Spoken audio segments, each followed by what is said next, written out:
Evening, everyone. Welcome to the KLCOA hosted Ward 4 All Candidates webinar. My name is Deb Rachko, and I am the Kinesis Lake Cottage Owners Association president. This webinar is being recorded and will be posted to the KLCOA website.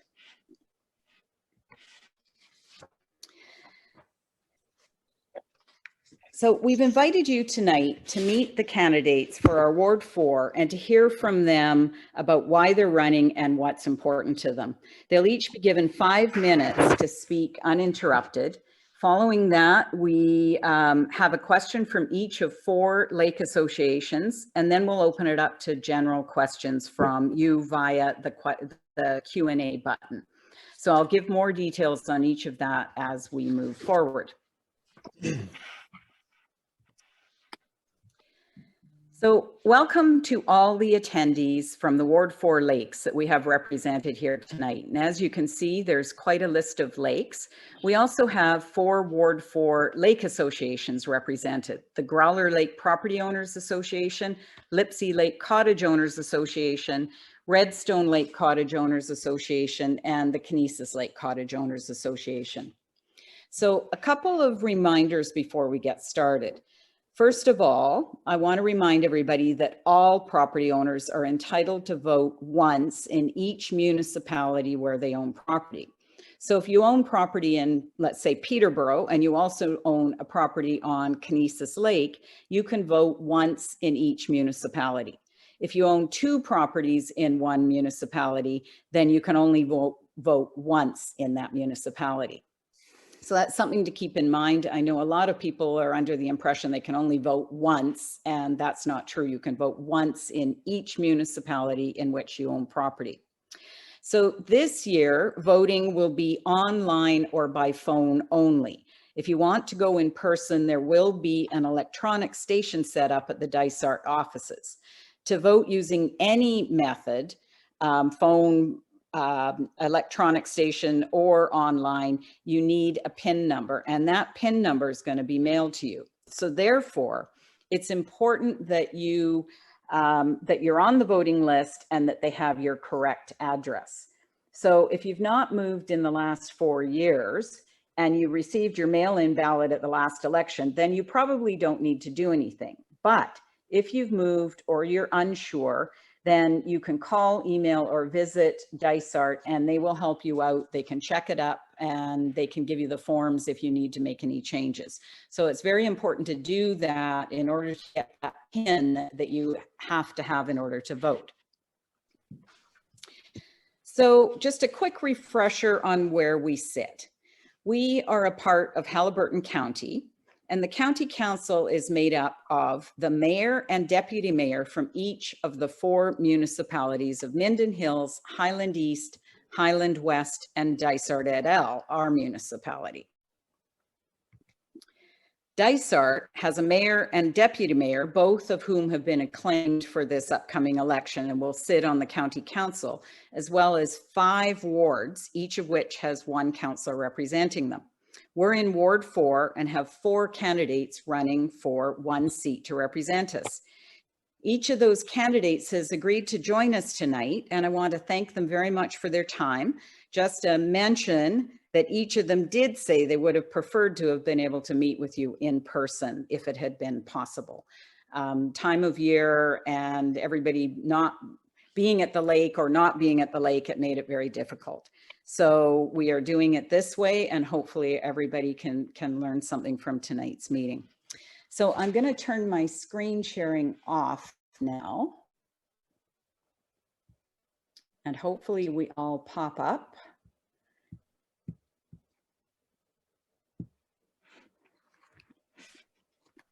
So in alphabetical order, I would like to introduce the candidates, and if you could just give a little wave. I think you've all got your names, you do, but we're going to have you wave anyways. So in alphabetical order: Brian Atkins, Ron Evans, Hayden Hughes, and Carm Sawyer. So welcome, everybody. We've asked each candidate to speak for up to 5 minutes about who they are, why they're running, and what's important to them. The order has been selected randomly in which they'll speak. And so we're going to start with Hayden Hughes. So Hayden, go ahead. That's me. Hey everyone, my name's Hayden and I'm running for Councillor Ward 4. Grew up in Barrie, Ontario, where I lived most of my life, but I now live in Haliburton and consider Dysart at all my home. I'm a big fan of nature. I love outdoor activities in all seasons, from boating and fishing to snowshoeing and skiing. I went to the University of Ottawa and I have a degree in human kinetics with a minor in gerontology. I've had a couple jobs in healthcare surrounding geriatrics, trying to find out the right career for me. But about a year and a half ago, I decided to leave the healthcare industry and do some contracting work with a friend in Haliburton. And I've never looked back. I love this area, and I love that this work has brought me to this community. Admittedly, though, I do miss the one-on-one time with people and being able to help members of my community in a manner that healthcare allows. And I believe that if I was elected to serve as councillor for Ward 4, it'd give me an opportunity to help people in a meaningful way again. This election cycle, I'm looking to get those who don't usually get involved in voting, including younger people and people that have given up on the democratic process, that I believe is so important to be involved in. I'm just going to brush up on my three main I guess, topics that I'm running on, because I'm not sure if I will get the chance to talk about them later on. The first one I'm running on is healthcare, because I have a background in healthcare. I know about the things that simply just don't work, and the fact that the pandemic has exacerbated things, and they're going to be an issue for a while. I would love to see the elderly in our community have better access to things, and with the government helping out to get them around. Community involvement is a preventative measure in health, and it prevents social isolation. That social isolation can lead to a negative compounding effect on people's health, and that would just be, you know, we're talking about minimized healthcare this winter with a rotating ER. So I'd like to nip that in the bud before it became a problem. With that rotating ER problem, I think that the problem is a staffing issue, and we can't get healthcare workers here if there's no place to reasonably rent with a good price or to buy, which brings my second issue, housing. I was a renter when I first came here, and I'm a recent home buyer, but I'm no stranger to the struggles that renters face in the present day. There's no places to rent, and the ones that are very expensive. The cost of housing is going up, cost of buildings going up, and now that there's the scarcity problem in our supply chains, it's going to be an issue in the foreseeable future.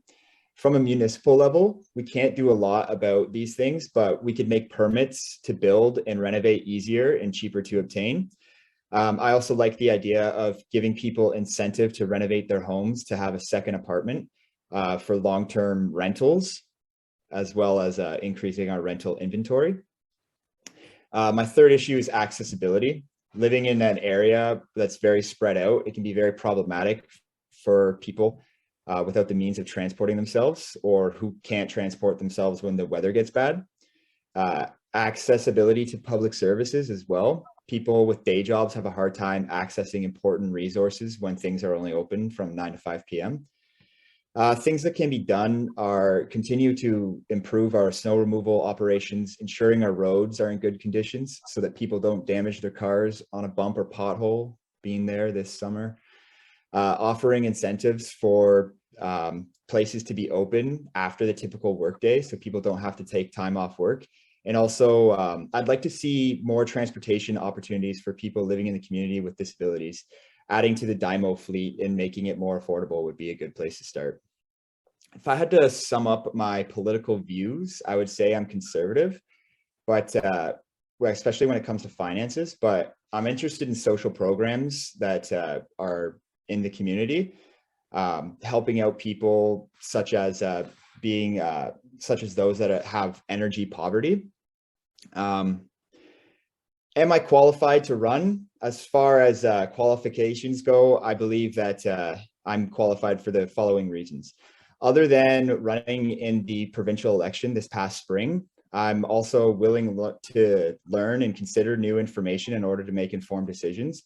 I offer a voice for an age demographic of people that I believe are underrepresented in Dysart's council. And I want to help people, and I want to restore that. Sorry, was that time up?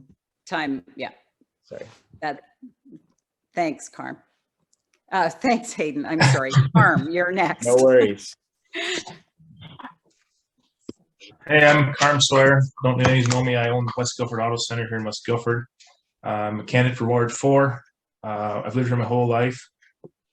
I'd like to make it clear I am a local, obviously, but I do support cottagers, locals, everyone. The local residents of Dysart have a vested interest in our community, the very same as our cottagers do. I respect and appreciate both segments of our community and work diligently to address the concerns of all parties to the best of my abilities. I have no personal gain to running for council, rather to make Dysart a better community for us all. I'm not a radicalist or extremist, just take a common sense approach to everything. I've been actively involved in the community for the past 15 years. I'm vice president of the community center. I helped out with Canada Day, the fireworks. We put the snow shuffle on in the winter. That's our biggest fundraiser. Just a community guy and want to help out. So that's all I got to say. Thanks. Great. Thank you, Carm. Next is Ron Evans. Hi there, it's Ron. I'll tell you a little story here. This past April, I was leading a grade 12 class at the high school on elections. Everything from timelines, candidate selections, campaign operations. And I posed a question to the students in the class that were old enough to vote and asked them, are you planning on voting? And all of them except for one said yes. And the one kid that said no, I asked him why. And his response was, I hate politics.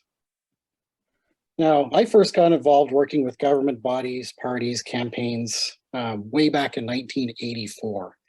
I was in high school, and through this and that, I found myself suddenly in charge of looking after volunteers for the mayor's re-election campaign. And I'll tell you, for being 17 years old, it felt good to be heard and represented. And, you know, now 38 years later, with many, many election cycles under my belt, I've done everything from speech writing to nailing signs into the side of the road. But the one thing I've never done is run for office. Now, over the past like 10 years or so, all of us have witnessed a truly sad loss of faith and belief in our government institutions. Where there was once meaningful debate, it's now rhetoric and insults. Where there was once decorum and respect for our public offices, it's now vandalism and even death threats. It's sickening, frustrating, and serves no point whatsoever. And so on a random April afternoon, I've got an 18-year-old kid stare me at the face saying, I hate politics. And you know what? Given our days, I get it. My response to the student, and I wasn't even thinking about it, was, if you hate politics, ask yourself why and find out and do something about it. And guess what? I was also talking to myself.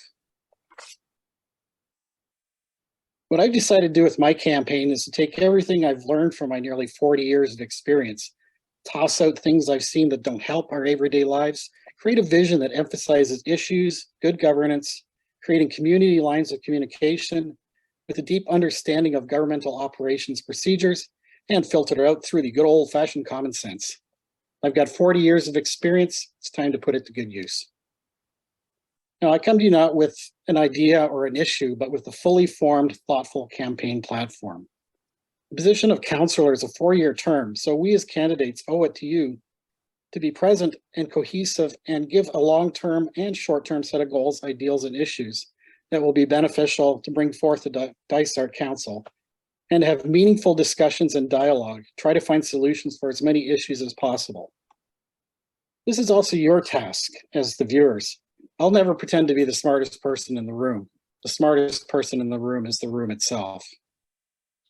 Now, my platform contains both long and short-term goals. We'll always need to talk about and deal with the daily nuts and bolts issues, road repairs, phone and internet service, snow removal. We also need to talk about the bigger issues that affect all our local levels of government.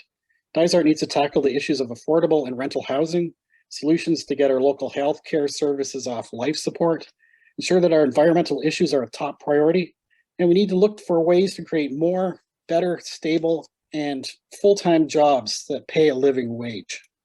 There's so much more to discuss, but this is just a taste. And among my long-term goals, and this is a multi-year project, is looking into the feasibility of establishing a trades college in Haliburton. Now, the Ford government, they particularly love the trades right now. So let's see if they're going to pony up and put their money where their mouth is. And we all know that construction is king up here, and this would really help us. And as far as colleges go, they're a great economic driver in communities. So this is a win if we could get this going. Now, to let you know a little bit about me, our family moved up here in the mid-'80s. They built a house out near North Shore Road. I came back and forth. I had to follow work, as we all do, and moved up here full time. Now, I live here on Kinesis Lake Road. I'm down near Marlberry. I've been here for about 12 years. And we have a business, it's called Indigo Dragonfly. It's a yarn and fiber studio.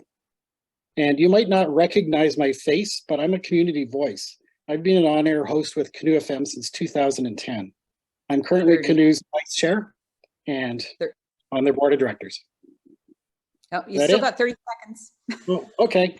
And if you know Roxanne Casey or Tim Haggerty, call them. They'll give you all the dirt on me.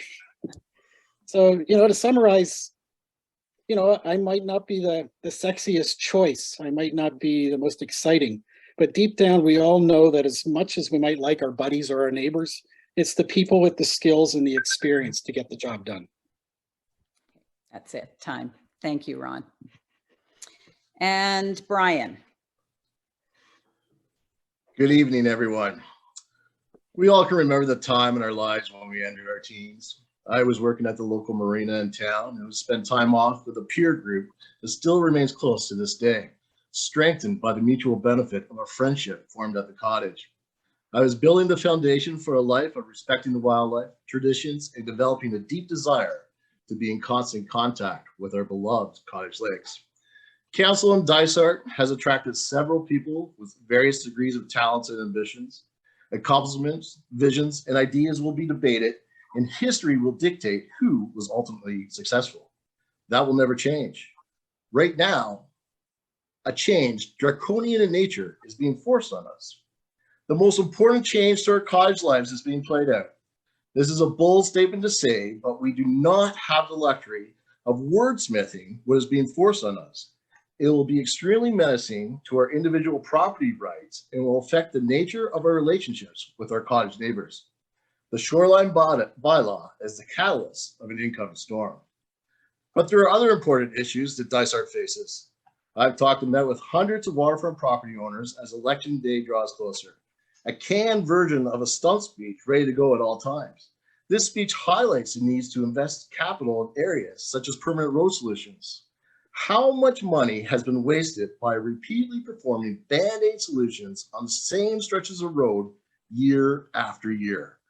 I ask you to consider the benefits of investing in a proper healthcare solution, one that helps the hospitals to have the correct equipment. How much easier would it be to attract top talent if we could provide them with the best tools? We could reduce the need to leave town to obtain tests and station paramedics in key positions for faster response times. It can make the difference between life and death. A respected and well-liked member of the Kinesis Lake community, a colleague and fellow founder of Haliburton Waterfront Owners, recently passed away. He will be sorely missed. I'm told that the paramedics who responded did an outstanding job. There is no cell phone coverage in that area of the lake. The question will always remain, could the outcome be different if there was a cell signal? As more seasonal waterfront owners become permanent residents, imagine if your loved ones were in that situation. An unfortunate situation made worse by an inadequate cell and internet coverage. The county is in dire need of affordable housing. I am in complete agreement with the warden, Liz Danielson, who acknowledged a lack of action at the county table. It is imperative that we increase our housing stock. I bet there is a wealth of knowledge as to how that can be done quickly and effectively by talking to county staff. Engaging them will allow for some fast wins and unlock some inventory. I never had to deliver that stump speech. The only topic people wanted to discuss was the shoreline bylaw. I talked to hundreds of people while out campaigning. So the statistical average of supporters of the shoreline bylaw that I talked to is less than 0.5%. Exactly one person. The upper tier council would have you believe that those who do not support it are outliers, a small minority. It's far easier to do something right out of the gate than having to back up and start over. We all love our lakes and clean water. Ask yourself, what are the benefits of allowing a flawed bylaw to be put in place? Waterfront property owners are the tax base. We contribute more than our fair share. That's not going to change in the short term. What can and will is not sacrificing our individual property rights for problems that have not been accurately tracked and had the data analyzed. It's why with the formation of the next council, I'll act to pull back the bylaw. Halburn is one of the poorest regions in Ontario and cannot afford to complicate the lives of our people. We need to write the book on attracting people to the region. In fact, I'm not waiting, and I've asked the upper tier council to not hire the staff they want to employ in order to police us. To date, only Councillor Shell has responded quite curtly, saying that Dysart AL, and allow me to summarize here, is not the center of Halburn and it's full speed ahead. You can read her full response on my Facebook page, which is Brian Atkins, Councillor for Ward 4. In my communications with members of the council to pass the bylaw, I never expected them to embrace the importance of what our lakes mean to us. They don't live it like we do. I did expect them to deliver a level of democracy that park their hubris and to be open to dialogue with groups and individuals who communicate and articulate different views. I'm acutely aware of this disposition and extremely proud of making community engagement a cornerstone of the next council. I'm so close, so close. Thank you, everyone. Sorry to put the time limit on, but it's important that we all get our equal time in sharing. I got it. So the next section is one question from each of the 4 lake associations. And each candidate will have 1 minute to answer each question. And so I'm just going to say time when it's done. The candidates were given these questions yesterday, and again, they will respond in a random order. So the first question is from the Lipsey Lake Cottage Owners Association. And the first person to speak is going to be Carm. So the question is, we now understand that good septic maintenance, shoreline preservation and restoration, and vigilance of invasive species are paramount to lake health.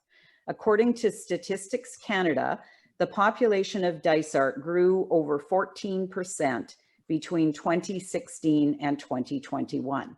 With such a significant increase in population, are there any plans to educate people new to the rural lake living on these issues vital to the future health of our lakes?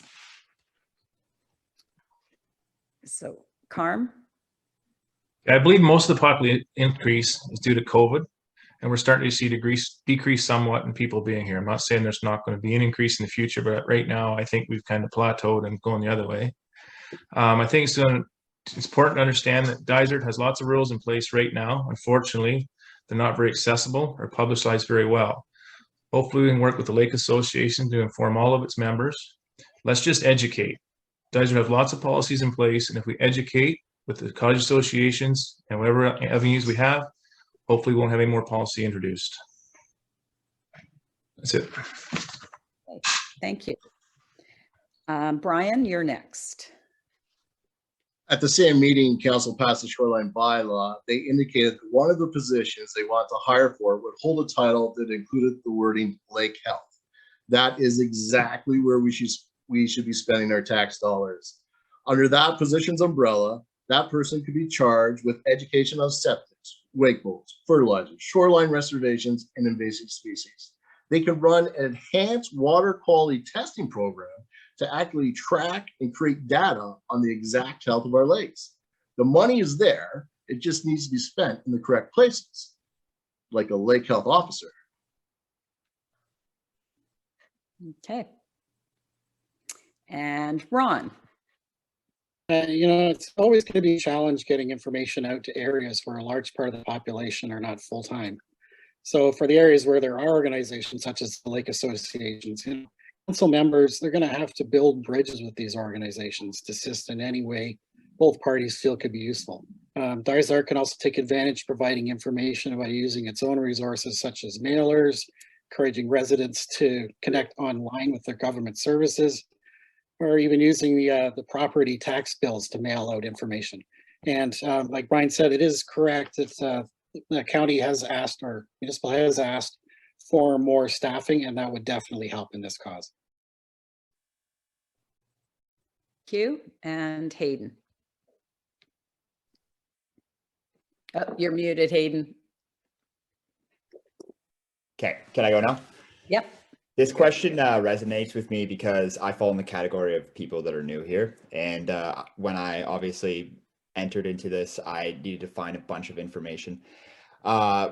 I got a lot of hints when I attended the Kinesis Lake Cottage Owners Association AGM, and I would recommend to newcomers to get involved with their lake associations and ask around. I also think that for issues such as septic inspections, there should be a video online of step-by-step, how do I do this? Easily accessible information is the key. People that, need to get a septic inspection, it's going to help out everyone, but they don't want to spend all the time looking through all the, the policies and everything. People want this information very, very easily so that everyone can participate in it. There's also a lot of initiatives such as the Rock Bass Fishing Derby that is fun, and you'd get like-minded people that can pass along information. Thank you. Okay, next question comes from the Redstone Lake Cottage Association. Dysart and the other municipalities will be asked to approve the county's new shoreline bylaw. What is the candidate's position on approving the bylaw? And on this one, we're starting with Ron Evans. I think Hayden is next first. Oh, I'm sorry. You are right. Hold on. I got to start my timer again. I'm sorry, Hayden. I've skipped a page. Can I start? Yeah. Yes. I strongly believe in protecting the lakes as well as the environment and the surrounding lakes. And it pains me when irreparable damage due to pollution and human carelessness happens. Having said this, I also don't like the government overreaching and infringing on people's autonomy over their own property. Just going to say this, I don't own waterfront property. So I think that the decisions with waterfront property should be made by the people that own waterfront property. There's a lot of questions that I have with the bylaw that has been proposed, and it's not a good sign if I'm reading it and there's a lot of questions. How do you keep tabs on these things? Are we relying on people to rat out their neighbors? How much money is going to be spent on compliance officers? There's hypocrisy, like the shoreline on Head Lake being developed for a walkway. The list goes on, and I just hope that we don't rush into anything and cause more issues.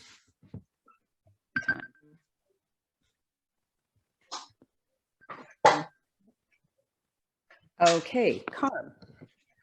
Okay, from the information I've read and the people I've spoken to, no one has been informed on their opinions or they've been listened to, or the research of the shoreline bylaw. A lack of communication between non-lake association people and the county also needs to be addressed. I believe that the most misinformed is non-lake association people. They had no idea this was even coming into effect. I need to stress that no one has properly been informed as these laws have been imposed upon us. I believe a lot of people did not get their chance to learn, object, or criticize the proposal. They need to be included in this information process. I do not agree with this proposed shoreline bylaw, and I'm also a waterfront owner of two, so I definitely don't agree with it, and we need to look into it further. Thanks. Thank you. And Brian? I believe the cottage owners who do not own their shoreline road allowance should be allowed to trim weeds on paths to the lake or plant native vegetation in the setback without asking for permission.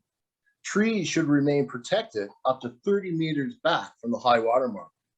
All these things are not possible under the new shoreline bylaw. It's no secret that I would act to pull it back I mean, you can follow along at my Facebook page. You can go to it, Brian Atkins, Councillor for Ward 4. I have a dedicated history of working to help the county pass a bylaw that will work. Good. Okay. Hit the timer. And Ron. Right. Well, the way I'm looking at this situation is that since the municipality has already ratified and passed the shoreline bylaw, it's up to Dysart County to follow its proper procedures in order to look after this. The municipality is going to come and make a presentation, and we have to, you know, we have to do our due diligence with them. We have to sit down. We have to give them their time in court. We have to listen to them. We have to understand their justifications. And if it comes to the point where what they've come up with is not reasonable, is not doable, is not enforceable, then I'm all in favor of either modifying or rescinding it as well. But we still really need to do the proper procedures. We have to be able to listen to them. And we also have to have an informed discussion with council ourselves, because it doesn't really do us any favors to prejudge this without hearing all of the facts. Thank you. Okay, next question is from Kinesis Lake. Communication on municipal and county issues is of utmost importance. Education, updates, and two-way discussions on issues are all relevant. A large number of Ward 4 constituents are waterfront property owners and belong to lake associations. Could you give some examples on how you would engage with lake associations to keep them informed on relevant council items, community issues, and education materials that they can share with their members? And Ron, you're first on this one. Yes, yes, I am. Okay, well, something that I've been doing in the past few weeks to campaign start is I'm doing my behind the scenes homework. I'm getting acquainted with the folks that will need to call, county and municipal, their departments, community leaders, and local organizations. And by putting the work in now, I'm going to be ready to hit the ground running on October 25th. And I'll be in good stead to inform organizations such as the lake associations of the latest events, information, and education materials made available by the county. And for all of us here, it's going to be a huge learning curve, but I'm committed to being the best lake steward I possibly can. And as for communication, things that are going on, the municipal and county issues, I'd like to speak more to that in depth with the Growler Lake question. Okay. And Carm, you're next. Okay, so I'd like to make sure that there would be a two-way discussion, that the Cottage Association president and the executive are up to speed, and an open communication pass with the association. In the past, maybe issues were not very well informative to the association, but hopefully we can get past that with an open approach to communication. If the municipality can educate the Cottage Association, hopefully then the association can probably inform their members. We'll keep the association well informed of what's going on as with their lake issues arise. Also, I know everybody in council, or I shouldn't say in the municipality building. I grew up here. Any issues they got, we always speak all the time beforehand. Now, anything like that, I've been on top of anyway. I hear, you know, I speak to so many people on the lake now with the business I'm in. I'm always talking to somebody, so I kind of, you know, I think I have firsthand on what would be going on. So I think it'd be very, very helpful that way to get the information from the municipality to the people. Thanks. Time. Thanks, Carm. Hayden. Yes, when I was canvassing, I had a suggestion from someone in the public, and I thought it was a great starting point for this question. It was indicated that there's not enough bragging going on in council. And by that, it means there should be like a bulletin board or a web page that every time council comes up with a new progression, we should be able to get the cool's notes. Not everyone wants to watch the full YouTube video, you know, the 2 hours and listen to all that. There should just be bullet points. This is what we did to progress. When it comes to the lake associations, if the councillor of Ward 4 had a representative from each of the lake associations, and they could pass on those bullet points if it affected those lake associations. Okay, thank you. And Brian. Lake associated meetings, taking phone calls, holding live, regularly scheduled online public meetings are my norm and will naturally be part of the program moving forward. That's not enough though. I will call on the lake associations to play a role in setting the agenda. Once the associations have dotted the I's and crossed the T's and have a solid consensus for action from members and even non-members, it will enable me to act without hesitation. You then have the ability to call me for a report on your item and hold me to task. Okay, thank you. And the last question is from Growler Lake Association. How would you address the resources needed to support the growing population, whether this is providing sufficient Dysart staff or community initiatives to bring full-time and part-time residents together? And Ron, you're first again. Ron, you're muted. Sorry. Sorry, I'm going to see. Okay. Well, first and foremost, we need to start talking about the issues. In a small community such as ours, communication is key. And one of the biggest reasons I'm running for council is to try to bring people back together.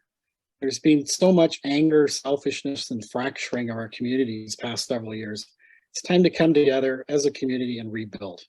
Now, part of my campaign platform is to bring forward both amongst ourselves and to council the issues that are crucial to our region. Affordable and rental housing, fixing our local health care, working on senior services, and I could go on. But I also want us to meet regularly, discuss the issues, create a local solution to help all of us communicate better and to help each other. And if we can't talk with civility and respect, then we don't deserve our community. Okay, thank you. Brian? Hey, Growler Lake, go jump in the lake. That's the name of a fantastic initiative that was started down in Coboconk to help raise funds for the local health center. Nothing brings a community together faster than a common goal that benefits us all. We need to emulate community initiatives like that. Similar programs can aid in financial resources, bring together everyone, and has the added effect of raising capital towards the community need. Halberd needs a CT scan machine in our hospital. Not having one makes doctors and nurses incredibly difficult and ties up ambulances when they have to transport patients to Lindsay or Peterborough, making response time targets difficult to hit. I'm not exaggerating when I say that having that machine here in Halberd could save someone's lives. So what do you say, Growler Lake? You up for jumping in? I know the board of the KLCOA will challenge you, and Deb will want to be the first one in naturally, but you need to reciprocate. Thanks, Brian. And Hayden.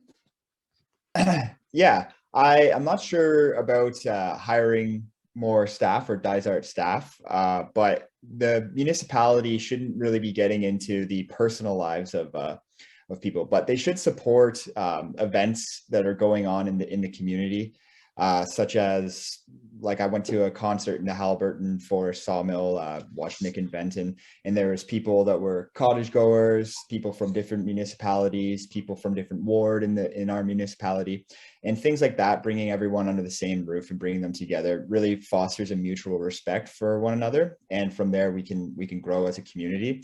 And once again, just community involvement. We've been kind of staying away from each other the past couple of years, and I truly believe that we need to bring everyone back together. Thank you. And Carm. I think it's important to bridge the gap, if there really is one, and work hard to inform all parties. I'd also work hard to communicate if there is a problem and be a buffer if there is any issues. I'll also have an open line of communication with Dysart employees. As I said before, I've known most of my entire life, and we still talk day to day as it is. So I think if there was anything come up, I'd be a great guy to get in between everyone. Thanks. Hey, thank you. Okay, so now we come to the next segment where we will actually open the floor for questions from the floor, and Jim is going to help us out here. So for the audience, you need to use your Q&A button to submit your question, and please start with your name, which lake you're on, followed by whether the question's for a specific candidate or all candidates. So at this point, there may be ones for individuals or for all. The questions are going to be read by Jim Prince, who's the KLCOA Vice President and Stewardship Director, and he's just come live there. I want to remind everyone that this webinar is for all of us to get to know our candidates. So if you have questions that are really specific to you and your property, I would suggest that you might be better to reach out directly to the candidate instead of using this platform. So it's to help us all get to know the candidates. The questions are going to be read randomly to try and balance out topics, and any questions that are not addressed tonight will be collected and sent to the candidates, and the responses will be posted along with the recording to our website. So if your question doesn't get asked, don't worry about it. It will get forwarded and answered at some point. So again, I'm going to randomly choose the order in which the candidates answer, and they have a minute to do each. And I have I have to show everybody, I have my trusty bowl here with the pieces of paper to draw the random names. So Jim, do you want to just give a heads up? Ron, you're first on this one. And did you ask the first question? Okay, I'm just going to remind folks, Deb, we have no questions coming in. We have one individual, Gary Dury, has posted his name, but no questions. So if folks are having a little bit of trouble, you could use Q&A and or chat. So we do have one question that was, go ahead, Deb. No, I was just going to say, we switched to Q&A. Oh, it looks like there may be some coming in now, but if people are having problems, we'll use chat as well. Okay, perfect. Yeah. So we had one question that came in prior to the meeting. It's from Marilyn Hewitt. It has two parts to the question, and I'll prelude it with Marilyn's comments. Being a councillor in Ward 4 means that you're aware of the issues facing constituents in the West Guildford and the surrounding areas. That said, why are you running to be a councillor for Ward 4? Living here all your life is not an acceptable reason or answer. So that's the first part. And then each month, Dysart staff prepare documents for councillors to read. In order to make informed decisions, in total, the documents could total up to 500 pages. Are you willing to spend the time to read these documents, and if not, why? Okay, so Ron, you're up first. Okay, well, Carm, I don't. I'm just going to say, Carm, you're up next. So just, Ron, go ahead. Okay, well, I haven't lived here all my life, so that really hasn't been much of an issue. So, but as far as reading all the documents and everything, I'm self-employed, so I can make the time to make this happen. And quite frankly, I have a full-time employee that sometimes I struggle to find her stuff to work. So I don't mind taking a little extra more time off to get her to do the stuff so I have time for this. Okay, and Carm, and then Brian, you're next. Okay, so this isn't new to me. I've been thinking about this for 2 or 3 elections now. I've been following up. I've been talking to previous people. They've sent me different stuff. They've showed me the ins and outs, how it works. Like, I did a lot of research before I decided to do this. So I also am self-employed. So the Tuesday meetings aren't a problem. The reading isn't a problem. And like I said, I spent the time beforehand to make sure that I would be a fit for this, not something jumping into that was like, oh my God, what did I get myself into? So I know exactly what we're looking to. So thanks. Thank you. Brian, and then Hayden, you're last. As one of the guys who contributes to the taxes, cottagers are 70% of the tax base. It's imperative that we have a cottager in place who is able to communicate and be open to talking with everyone. The 500-page documents, sometimes county has a nasty habit of releasing these documents, very important documents, about 24 hours ahead. So we're definitely going to push to release that, to get those timeframes, that information out to the public earlier. And 500 pages is it's a lot, but it's doable. It's completely doable, especially once they're being released. The agenda is being released earlier. Okay, thank you. And Hayden. Yeah, so I don't live in this area. I live in Ward 2, but when I applied, I talked to a gentleman who already had his name in for Ward 2, and I had a lot of views that were the same, and it didn't really make sense for me to run against him. So when I was applying at the time, this ward was empty. Ron sneaked in 3 hours before me, but that's why I'm here. But I love this area, and I am participating in this democratic process because I want to grow and have a family in this area. And I'm just I'm going to be around for a very long time, and I'll probably keep participating in these things. So right now I'm just taking in everything as well as it comes. I don't have a family, but I wish to. But as far as handling the workload, I'm unlike other young people. I like doing this stuff. So. Okay, thank you. Okay, Jim, do we have another question? We do. We have one from Gary Dury on Canisius Lake. Okay. If elected, how would you hold the mayor and deputy mayor accountable, as neither have been elected? Okay, Hayden, you're first, and then Ron, you're up next. Good question.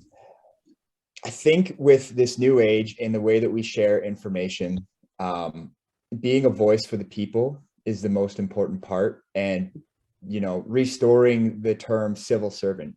You are here to represent the people of your ward, and you need to communicate with those people. So whether that be having some sort of form where people can make sure that you're getting the questions towards them, and then transferring what they say back to those people, and just being a good communicator between the people and the mayors. Okay, thank you. And Ron, you're next. Yeah, and he's absolutely correct. Communication is key. And also we're beholden first to Ward 4 and then council second. So, and also keep in mind, there's 7 of us total on council, so there are only 2. So we will keep them accountable. Okay, and Brian? If anyone's been crazy enough to actually watch a council meeting, you'll see that there's plenty of rules and guidelines under the Municipal Act that does exactly that, keeps them accountable. But even though they've been acclaimed for this election, let's not forget that they have run and have won elections in the past. They are not new to this. Okay, and Carm. Yeah,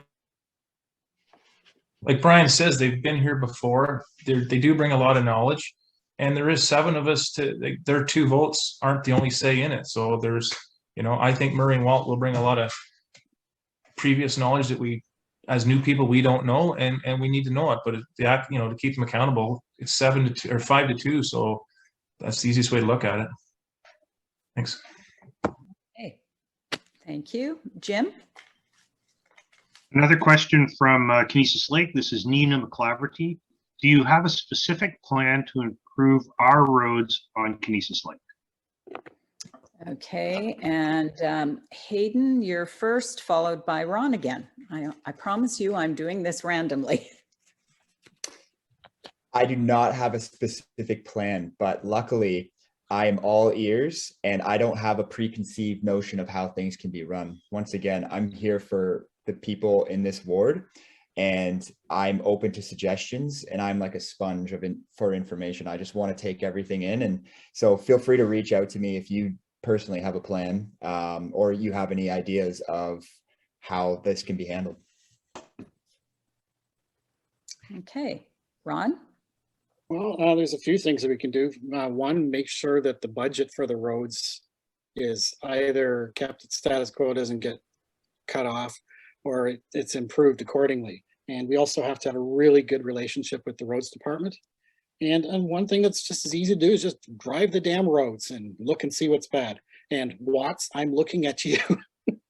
So yeah, it's all the information is out there as to what shape the roads are in, because we all live here. So it's just a question of putting that together and working in tandem with the roads department, making sure we have the budget to get these things fixed. Okay, and Carm? Well, actually, I talked to the roads department a lot, and they told me they have a whole matrix system on how it works and what roads get done first and what roads get done next, and by traffic, and they do the traffic studies. And with the the cost rising of the road repairs, I don't think as councillors any of us have any say on what road gets done first. It's all a matrix, and we can ask for stuff to be repaired, but as far as complete roads, they have a whole procedures and policies on that.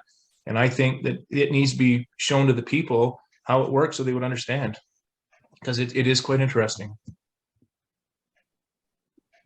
Okay, and Brian? There's actually a school down in Guelph.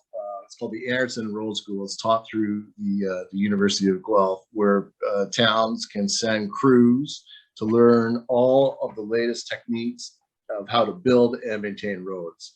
It's imperative that we make some strategic investments in that department, send some crews down to the Anderson Road School so that they can start applying their knowledge to our roads here. We're going to fix X amount of roads in year 1 and not have to go back to it for another 30 years. And eventually we'll get caught up and it will just be smooth sailing. You'll get to the cottage faster. Not too fast, don't speed. Okay, Jim? Next question is from Malcolm Cockwell at Halliburton Forest, up north of Kinesis Lake. Every business in Halliburton County is suffering from a lack of affordable housing. This affects our local economy, as well as the services provided to seasonal visitors. You each touched on the need for affordable housing. That is much appreciated. This is an existential issue for our community. What would you do very specifically to target improved availability of affordable housing where we live? How would you target creating rental space or new lower cost homes for owners? To all candidates. Okay, Carm, you're first, and then Hayden, you're next. Oh, Malcolm, I don't know what to tell you on that one. It's you're a businessman, I'm a businessman. We'd all love to have more help. We can't get help because we can't get housing. I don't know the answer how we're going to target it. That's something that we all just sit down and talk to. The previous council has talked about it for years. I've been there amongst the meetings. They can't figure it out. Let's hope we can, but I don't have the answer for that. Okay, Hayden? Ideas, I guess. Energy poverty is an issue. These houses need to be retrofitted or re-insulated, newer windows. If the municipality was able to help out these houses, these older houses that need work, so that the heat that's going into the house isn't escaping, it could be a give and take. So if you're a single person living alone in an older house and the municipality helps you renovate, causing energy prices to go down, opening up a room in your house for available long-term rental could be a solution, and it could be kind of a give and take because the municipality really needs to figure out rental spaces. Okay, and Brian, and then Ron. We need to look at some quick wins, allowing basement apartments, granny flats. Toronto a couple of years ago allowed laneway housing. So we need to ask county staff, what is the equivalent of laneway housing in Halliburton? Nothing can be left off the table, including, Halliburton Forest itself has a lot of land. How can we give you the tools to go out and actually build some staff housing right on site? These are all things that we cannot afford to ignore, and definitely it's one of the cornerstones of my campaign and one of the items I intend to take action on right out of the gates. Okay, and Ron. And yeah, I love the term existential issue because this is not just countywide, it's province and countrywide, quite frankly. So yeah, there are some things that we can try to look at, relaxing issues in terms of rental spaces. We can look at certain programs like tiny houses, and we can also perhaps see if the county itself has any land that it can free up to create some affordable housing. And yeah, it's still going to be difficult if you can't get the workers to do the work, but at least it's a one small step. Okay, and Jim? And we have a follow-up from Malcolm on the same area, so I'll actually inject that here. Would any of you support revising zoning and building bylaws to allow more density and therefore more affordable homes on some properties? Sorry, Hayden and then Brian. Sure. Yeah, I wouldn't mind looking into it, but the issue that we are encountering with creating higher density living is we don't have anything for that waste to go. So we kind of need to go a couple steps back before we introduce a bunch of high density living. We need a better waste treatment plant, or in Ward 4, a new one.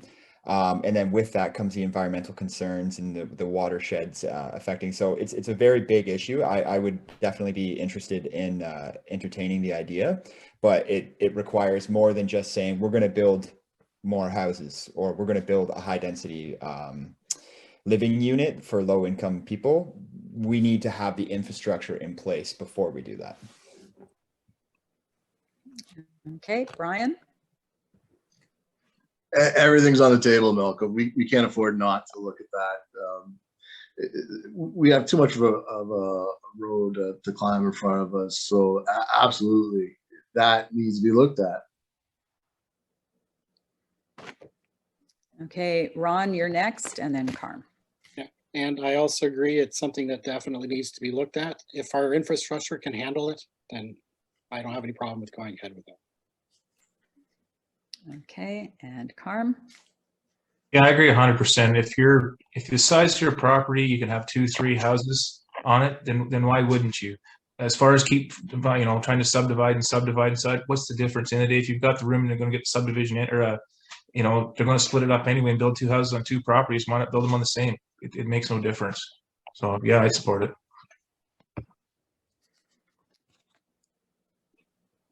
Okay, and the next question, Jim. Okay, fairly simple question from Donna Santry on Kinesis Lake. How much time do you have to devote to this work? Okay, we're going to start with Ron, and then Carm, and then Hayden, and then Brian. I'll say them all up front. Okay.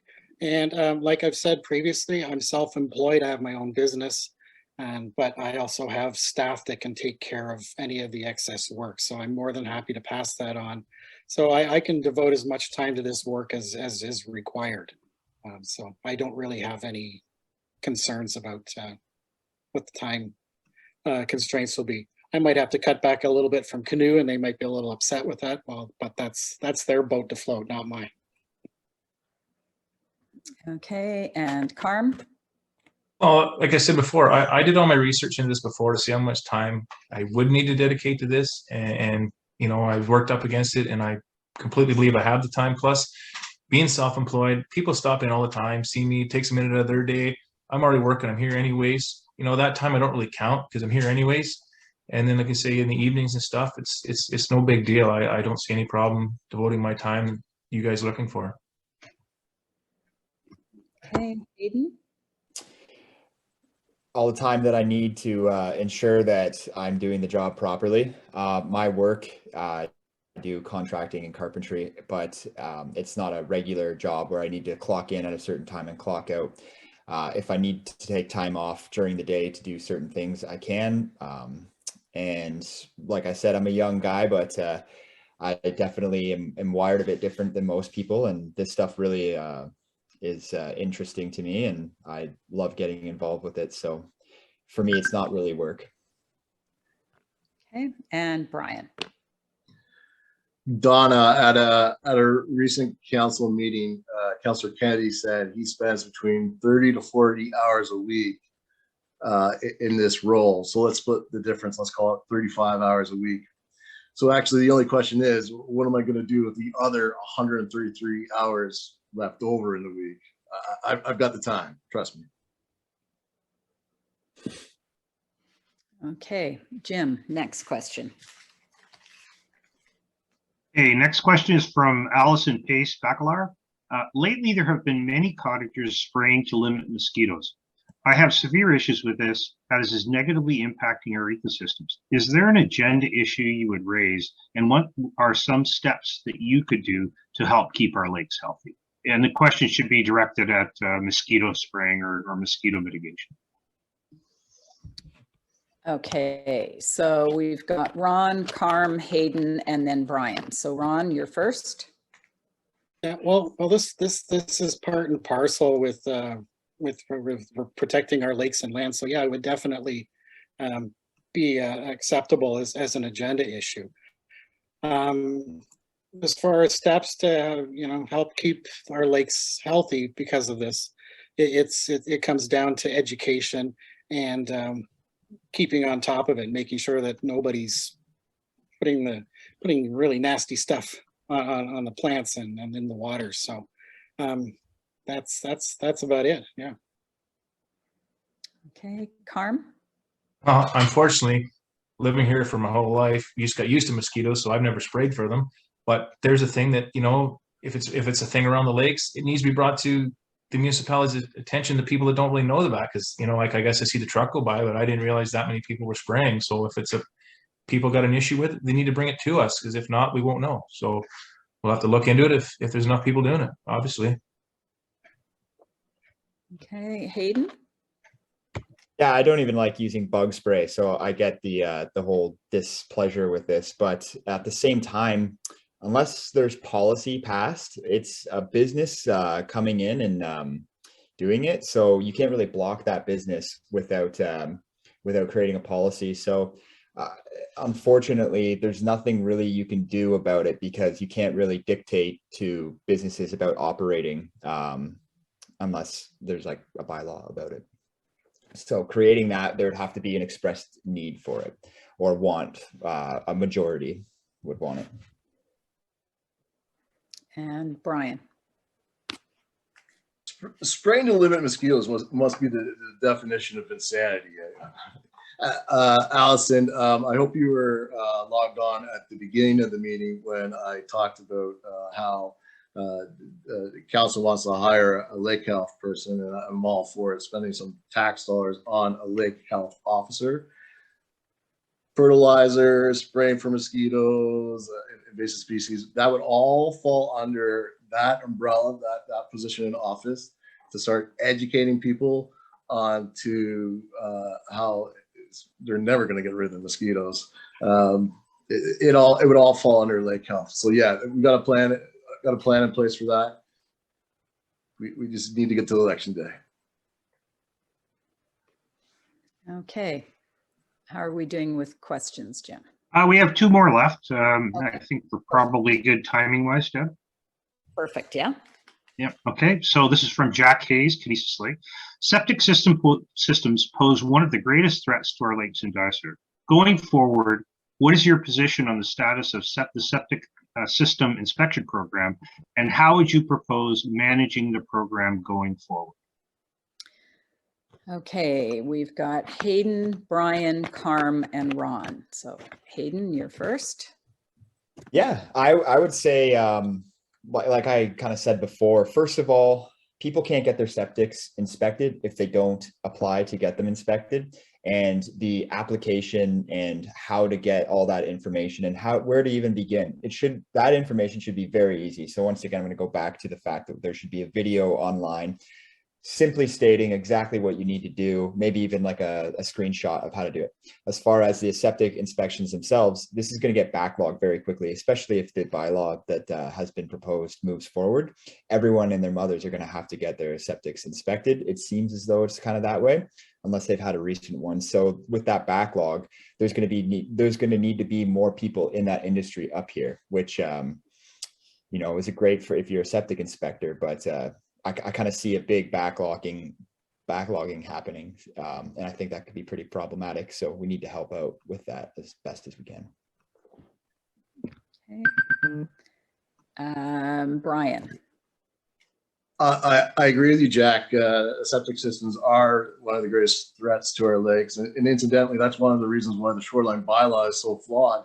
It doesn't even address that situation. Everyone I've talked to thinks it should be included. And I can guarantee you that a form of a septic system inspection, full pump out, full inspection will be, it will happen. It will happen because we're all in agreement. Septic systems are probably the root of all the problems. Okay, and Carm.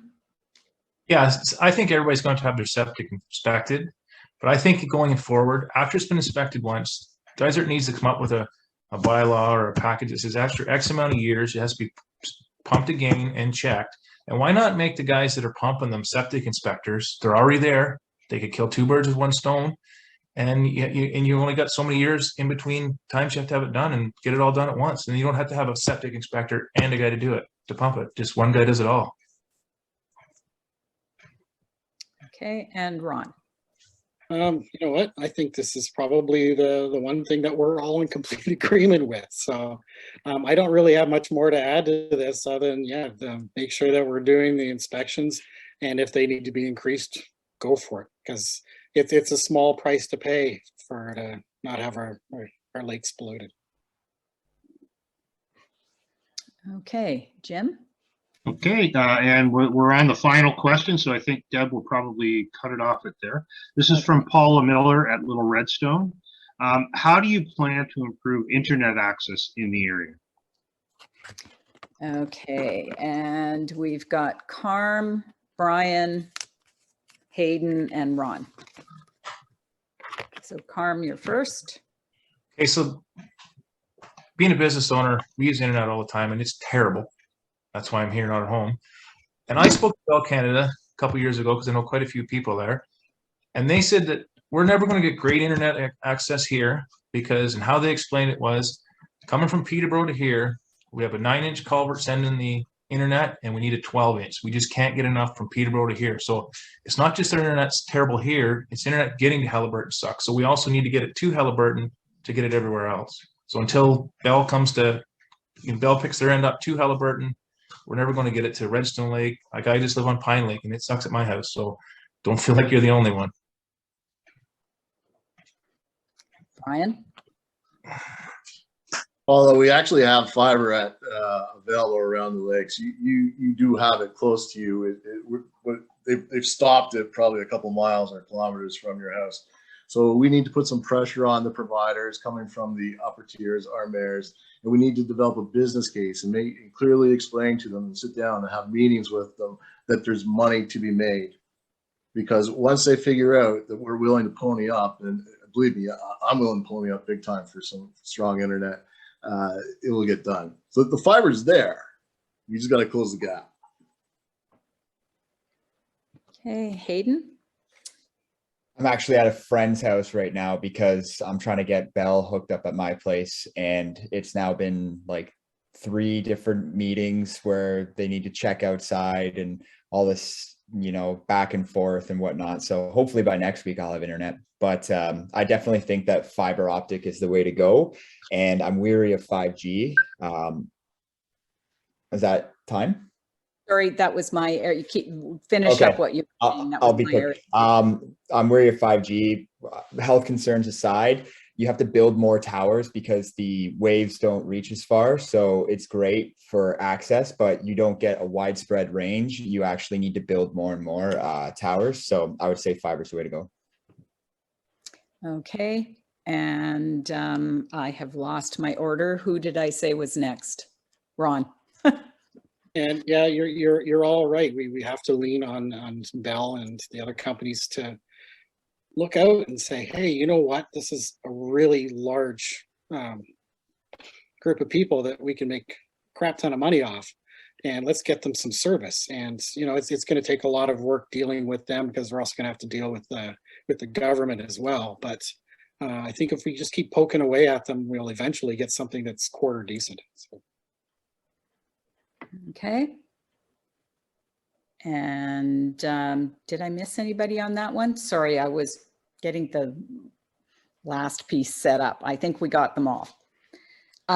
Okay, so what I'd like to do is, that's the end of the questions. I would like to give each candidate 1 minute to just do a little bit of anything they want to say to us before we close the meeting.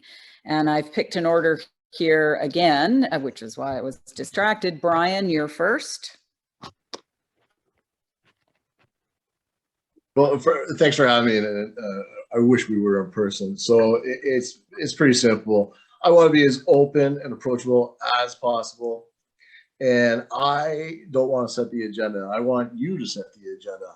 I want you to give me valuable input on the shoreline bylaw, healthcare, cellular, and internet connectivity. And that way, when we're working together, we're going to be able to push the agenda and not spend so much time squabbling about it. We're actually going to get things done, because if you watch any council meetings, you seem to jibber jabber a lot and nothing gets done. That's not my style. I want to let's get it done. And election day is October 24th, and I'll be the top box. Just make it easy. Just check the top box. Okay, Hayden. Yeah, I hope that people can see that voting for me next month will add some age diversity into the council. We have a lot of different age demographics in here, and I don't think that the younger age is really reflected on, especially younger families. It'll just, if you vote me in, it'll just enhance the debate around complex topics. I don't have deep roots in this area, but I hope you can see that as an advantage, because I can look at things through a pragmatic lens on an alternative angle and kind of add more to the conversation. Lastly, I'm not someone preconceived with an idea of how they should run. I really want to hear from you guys, so feel free to reach out to me. And like I said, I'm going to be around for a while, so I'm just excited to be a part of this, and I'm excited to meet all the candidates. They're all fantastic. So I'm sure the counselor for Ward 4 is going to be great. Thank you. Ron? Thanks for coming and listening to us, folks. We've made your life very difficult, I hope. And all I can say about myself is I have almost 40 years experience working in and around government. And one thing I didn't mention is I'm already a member of Dysart government as a member of the Cultural Resource Committee. The things that went up on the side of the AJ LaRue arena, the two athletes, that was us. So we get things done, and I'm willing to get things done even farther as a council member. And what I would like to do is ask you, if you want to take a look at my further information, you can go to municipal-election.ca. That's my election blog. Thanks. Okay, thanks, Ron. And Carm. Yeah, I just want to add that, everybody at Knies, Redstone, you all drive by me to go up there. You got any questions, any concerns, anything, just stop in and see me. You don't have to phone me. You're more than welcome to phone or email me, but if you just want to stop in, have a face-to-face conversation, everybody drives by here, everybody knows where I am. And if he's got some concerns or whatever, and I can help out, maybe I can get that to you, Deb, and she can put it on the association e-blast platform and get it out there and address whatever you have for concerns. Thanks for listening. Thank you. So I am just going to my screen back up there. Okay, so that's it for the questions tonight. We'll collect any others, if any others have come in at the last minute there, and pass them on to the candidates. And also, as several have requested, all of the contact information is available on the screen right now. It's also available on the Dysart website, and we will post it when we post the video recording in the next week or so, once we've got it sorted out. So again, I want to thank each of you for your time spent tonight, helping us get to know you. And I want to thank all of our audience for attending, and especially for showing your interest in learning more in order to make an informed choice when you vote. So get out and vote, check your information, make sure you're going to get that PIN number in the mail, And I also want to thank Sheila and Jim for their behind the scenes work tonight.